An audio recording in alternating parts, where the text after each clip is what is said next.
if this is an apology video, but I do got to walk some comments back. Look, one of the greatest things about my platform is, and I got this from Colin Coward just to be, real with you guys, I'm not afraid to say, you know what? I was wrong about that guy. That's the problem with journalism today. Nobody ever wants to admit when they were wrong. Nobody ever wants to admit when they said something out of pocket or when they said something that just ended up not being correct, not being factually correct. So I won't say I was 100% wrong about comments I made about Andrew Wiggins, but I for sure wasn't 100% right. Not only did I say Andrew Wiggins wasn't a number one option, which I don't believe he is. I said Andrew Wiggins was not a number two option, which I still don't believe he is. I also said Andrew Wiggins was not a number three option. And here's where it gets interesting. I don't know if he's not a number three option. He sure as heck played like a number two option in this series, but we did not see Andrew Wiggins definitively play like a number two night in, night out for the Warriors. I do got to be respectful to that brother. He did make an all-star game. It's kind of difficult, though, because Draymond Green is really like the Warriors' second option, but he don't shoot, but he's their playmaker. It's weird with them. Then sometimes Klay does the thing where he can be the second option. It's weird with them. He made an all-star game. I got to give that man credit for that. Andrew Wiggins, though, is definitively between a 3 and a 4. And as long as he plays for the Warriors, as long as Draymond is shooting podcasts and taking games off, and Klay Thompson can no longer defend, Andrew Wiggins is going to continue to make all-star games. That wasn't a one-off.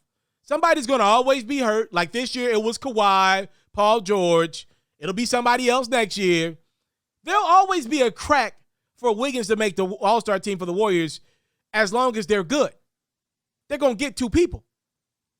So, coming out of this, Pharaoh told you wrong. Andrew Wiggins might not be a number one. He might not be a number two. But I went as far as to say Andrew Wiggins could not be a part of a championship team. I was wrong about that. Not only was he a part, he wasn't just a small part either. Like, Andrew Wiggins defended better than Harrison Barnes did when the Warriors won in 15. Andrew Wiggins defended better to me, played better to me than Andre Iguodala did when the Warriors won in 15. He was not as great offensively as Kevin Durant was in 17 and 18, but he was exactly what the Warriors needed. I'd argue that Kevin Durant was just overkill. Like the Warriors needed something like Durant, but I always felt like it could have been like 10 guys the Warriors could have put into place of Harrison Barnes that could have got them to that championship over the Cleveland Cavaliers at the time. Kevin Durant just really put them over the top. But I'd argue a few guys could have helped the Warriors get past the Cavs. They rolled with the big Dundada and Durant, and they got both championships easily.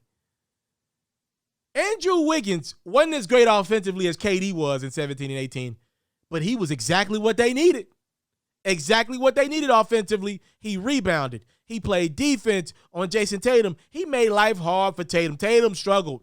And this is in a playoff series where Tatum played against in a playoff where he played against Butler, Durant, and Giannis.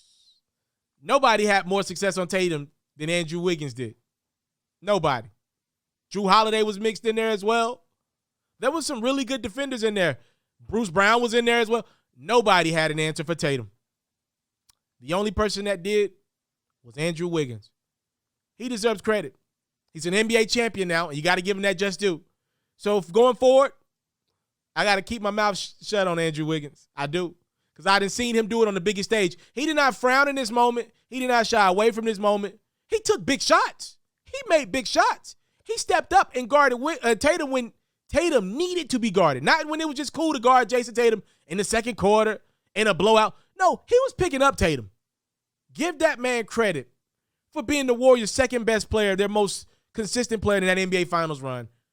Andrew Wiggins, you got it, bro. You're an NBA champion. You about to get paid. I know you got to be deep down happy. You decided to put bygones to the side with that vaccine. Take it. Because, boy, you had a magical season.